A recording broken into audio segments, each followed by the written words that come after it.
The Lord said to Moses, "Speak to the Israelites and say to them, if anyone makes a special vow to dedicate a person to the Lord by giving the equivalent value, set the value of a male between the ages of 20 and 60 at 50 shekels of silver, according to the sanctuary shekel. For a female, set her value at 30 shekels.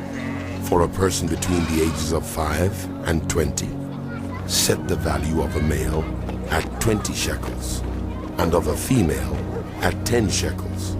For a person between 1 month and 5 years, set the value of a male at 5 shekels of silver, and that of a female at 3 shekels of silver.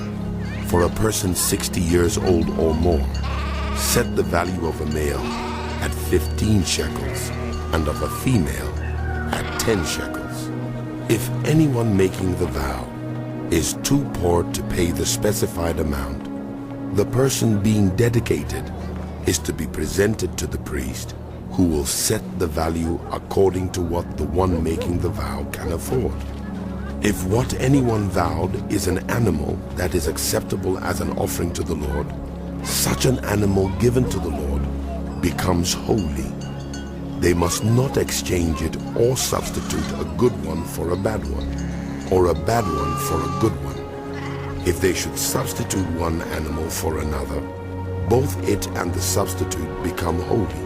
If what they vowed is a ceremonially unclean animal, one that is not acceptable as an offering to the Lord, the animal must be presented to the priest, who will judge its quality as good or bad.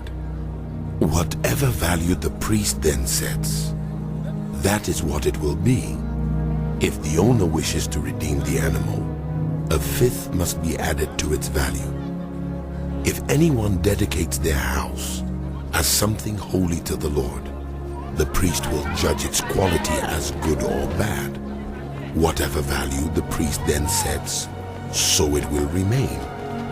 If the one who dedicates their house wishes to redeem it, they must add a fifth to its value, and the house will again become theirs.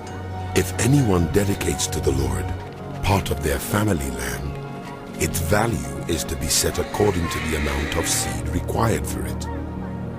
50 shekels of silver to a homer of barley seed. If they dedicate a field during the year of Jubilee, the value that has been set remains. But if they dedicate a field after the Jubilee, the priest will determine the value according to the number of years that remain until the next year of Jubilee, and its set value will be reduced. If the one who dedicates the field wishes to redeem it, they must add a fifth to its value, and the field will again become theirs. If, however, they do not redeem the field, or if they have sold it to someone else, it can never be redeemed. When the field is released in the Jubilee, it will become holy, like a field devoted to the Lord. It will become priestly property.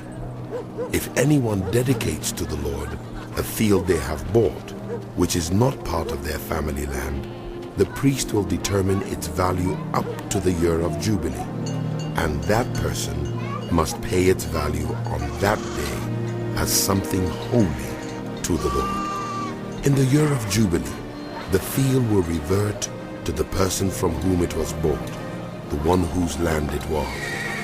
Every value is to be set according to the sanctuary shekel, 20 gerahs to the shekel. No one, however, may dedicate the firstborn of an animal, since the firstborn already belongs to the Lord. Whether an ox or a sheep, it is the Lord's.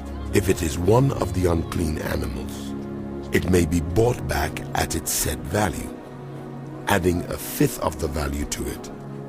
If it is not redeemed, it is to be sold at its set value. But nothing that a person owns and devotes to the Lord, whether a human being or an animal or family land, may be sold or redeemed. Everything so devoted is most holy to the Lord.